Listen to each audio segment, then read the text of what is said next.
नमस्कार दोस्तों, आज हम आपके लिए लेकर आए हैं। अभी आप आवधिक आकलन कर चुके होंगे, तो उसके बाद आपके सामने एक समस्या आ रही है। उस समस्या को लेकर हम आपके लिए एक छोटा सा वीडियो लेकर आए हैं। तो दोस्तों, जब आपने आकलन ट्रैकर पूरा कर लिया है तो उसका विश्लेषण करेंगे और विश्लेषण के आधार पर आपके जो आंकड़े निकल कर आए हैं उसमें आपके 3 प्रकार के बच्चे निकलेंगे और उनके आपको 3 समूह बनाना है। पहला समूह होगा उन बच्चों का जो स्वयं से कर पाते हैं, दूसरा समूह होगा जो थोड़े सहयोग से कर पाते हैं और तीसरा जो अधिक सहयोग की आवश्यकता है। तो इस प्रकार से आपके जब 3 समूह बनेंगे तो उन बच्चों के साथ आपको 10वें सप्ताह के 4 दिवस कार्य करना है।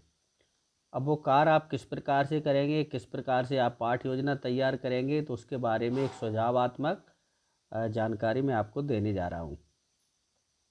तो दोस्तों, जैसे ही आपके समूह तैयार हो जाते हैं तो समूह तैयार होने के बाद आप क्या करेंगे, चाहे तो आपकी जो शिक्षक संदर्शिका है उसमें 10वें सप्ताह के तुरंत बाद ये इस प्रकार का पेज दिया हुआ है, उसमें आप भर सकते हैं, या आप चाहें तो एक रजिस्टर तैयार कर सकते हैं।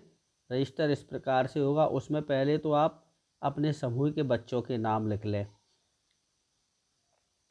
तो समूह के नाम लिखने के बाद आप देखेंगे विश्लेषण के आधार पर ये हिंदी का है 10वें सप्ताह का। तो इसमें देख रहे हैं आप कि जो मौखिक भाषा विकास में हमारे इस प्रकार से 7 बच्चे निकल कर आए हैं जो स्वयं से कर पाते हैं, और थोड़े सहयोग से कर पाने वाले 4 बच्चे निकल के आए हैं, और अधिक सहयोग की आवश्यकता वाले मौखिक भाषा विकास में एक भी बच्चा नहीं है। तो इस प्रकार से आप बना सकते हैं। ऐसे इसी प्रकार से ध्वनि जागरूकता में भी हमारे ये 9 बच्चे आए हैं स्वयं से कर पाने में, और 2 बच्चे आए हैं थोड़े सहयोग से कर पाने में।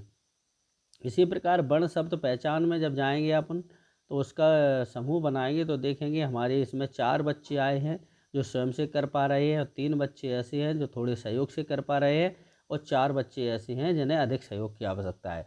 तो जब आपके पास इस प्रकार की जानकारी एकत्र हो जाए तो उसके बाद आप अपने कार्य योजना तैयार कर सकते हैं। तो कार्य योजना के लिए सुझावात्मक कार्य योजना है, इसमें आप क्या कर सकते हैं, या तो आप रजिस्टर पे बना लें या आपकी शिक्षक संदर्शिका में जो पेज दिए हुए हैं दिवसवार 4 दिन की, तो अलग अलग प्रकार से बना सकते हैं। जैसे मैंने इसमें बनाया है, घटक का नाम लिखा है, अनुमानित समय 20 मिनट होगा दोनों कक्षाओं के लिए। तो मौखिक भाषा विकास है, तो आकलन के परिणाम के आधार पर तीनों समूह को ध्यान में रखते हुए आगामी पाठ योजना हेतु मुख्य बिंदु यहाँ लिखना है। तो स्वयं से कर पाते वाले बच्चों के लिए हमने बिंदु लिखे हैं जो सुझावात्मक हैं। आप इसमें और भी जोड़ना चाहें तो जोड़ सकते हैं, और कम करना चाहें तो कम करने।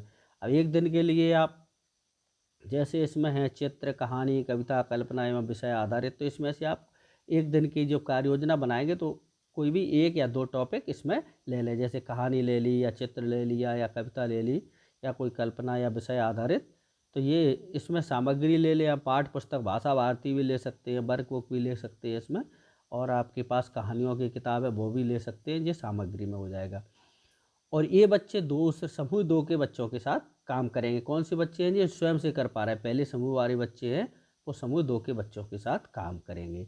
समूह 2 के बच्चे जो थोड़े सहयोग से कर पाते हैं उनमें क्या है, चित्र पर चर्चा करना या कहानी सुनाना, विषय आधारित चरना, यानी पीयर लर्निंग।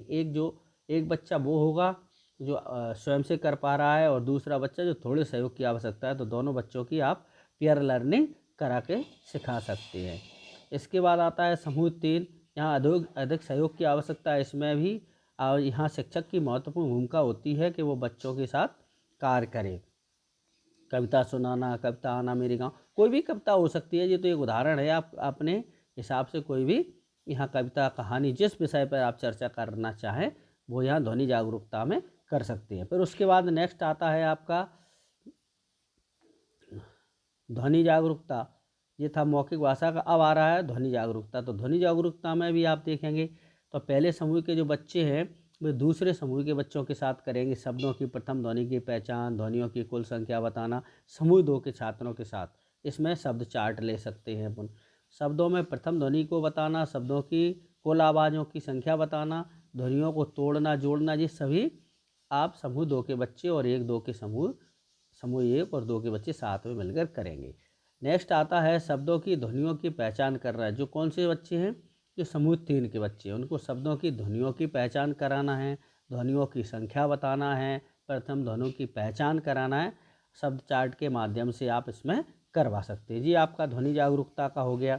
उसके बाद आता है अब क्या है, ये दोनों तो कक्षा 1-2 के साथ मौखिक भाषा विकास और ध्वनि जागरूकता ये कक्षा 2 के 1 और 2 के बच्चों के साथ एक साथ कर सकते हैं। लेकिन वर्ण मात्रा शब्दांश जो पठन है लेखन है इसमें आप कक्षा 1 और 2 के बच्चों के साथ अलग अलग करेंगे। तो समूह 2 के बच्चों के साथ कार्य करना है, जो समूह 1 के बच्चे हैं उसी प्रकार से इसमें भी करेंगे। अब इसमें आप चिन्हित कर लेंगे कौन सा वर्ण, कौन सा शब्दांश, कौन सा शब्द बच्चों को कम आया है, उस पर ज़्यादा काम करेंगे, वो यहाँ लिख लेंगे। जैसे मैंने इसमें लिखा है वर्ण अंग के लिए पर्याप्त पठन सामग्री एवं अभ्यास के कार्य। इसी प्रकार से समूह 3 में इस प्रकार से। अब इसी प्रकार आप जाएंगे कक्षा 2 के बच्चों के साथ, तो इसमें भी वर्ण मात्रा शब्दांश शब्द तीनों समूह के लिए आगामी पाठ योजना हेतु मुख्य बिंदु लिखें। तो इसमें समूह 2 के छात्रों के साथ सहयोग करेंगे जो समूह 1 के बच्चे हैं वर्ण पठन में, शब्दांश पठन में, शब्दों को तोड़ना एवं जोड़ना में। तो ये समूह 2 के बच्चे हैं, 1-2 के साथ आपस में काम करेंगे। और समूह 3 के बच्चों के साथ आप इस प्रकार से जौन सा वर्ण शब्दांश बच्चों को नहीं आ रहा है इस प्रकार से आप अपनी पूरे 4 दिवस की कार्य योजना बना सकते हैं। दोस्तों वीडियो आपको